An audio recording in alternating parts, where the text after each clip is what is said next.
পর সেই ইহুদি বিস্ময়ে হতবাক হয়ে গেল। এই দৃশ্য দেখে সেই ইহুদি ব্যক্তি থমকে দাঁড়ালেন।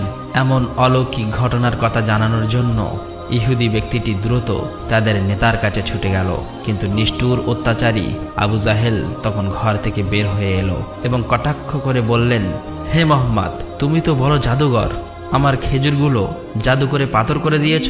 শিশু নবী মোহাম্মদ সাল্লাল্লাহু আলাইহি ওয়াসাল্লাম নরম কণ্ঠে মাথা নিচু করে বললেন, চাচা যান, আমি কিছুই জানি না। এই কথা বলতেই নিষ্ঠুর আবু জাহেল আর একটা চড় মারলেন। চড়ের শব্দে যেন আবারও আকাশ কেঁপে উঠল, পাহাড় স্তব্ধ হয়ে গেল আর শিশুটির চোখে জমে উঠল এক বিন্দু অশ্রু। কিন্তু কি আশ্চর্য, শিশু মোহাম্মদ শুধু এতটুকুই বললেন, চাচা যান, আপনার হাতে ব্যথা লাগেনি তো? আহা, কি মমতা, কি সহমর্মিতা!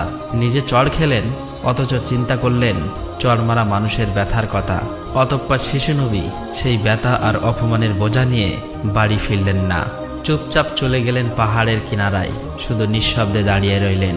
এই ঘটনা দেখে গাছগুলো পাহাড়গুলো বলতে লাগলো, আহ আফসোস, যাকে না সৃষ্টি করলে এই জমিন, এই আসমান, এই পৃথিবী কিছুই সৃষ্টি হতো না।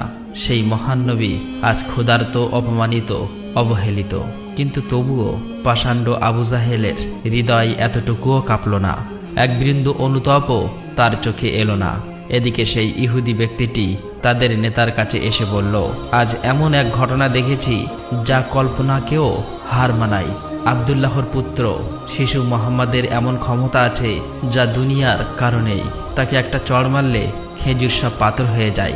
আচ্ছা, আপনি কি বলতে পারবেন এটা কি জাদু না অলৌকিক ক্ষমতা? তখন তাদের নেতা বললেন, আমরাও শুনেছি আমাদের ধর্মগ্রন্থ নাকি মুহাম্মাদের নাম আছে, সে হবে শ্রেষ্ঠ নবী এবং শেষ নবী। তবে তিনি কি এই মুহাম্মদ, এটা জানার জন্য আমাদের ধর্মগুরুর সান্নিধ্য প্রয়োজন। যদি এটা সত্য হয় তবে তাকে আমরা বাঁচাতে দেব না, এই পৃথিবী থেকে সরিয়ে দেব।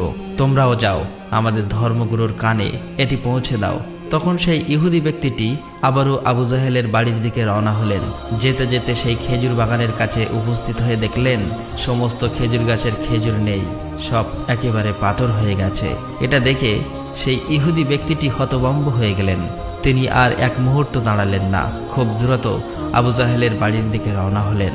আবু জাহেলের বাড়িতে এসে বললেন, ভাই, আপনার খেজুর বাগানের সমস্ত খেজুরগুলো তো পাথরে পরিণত হয়ে গেছে।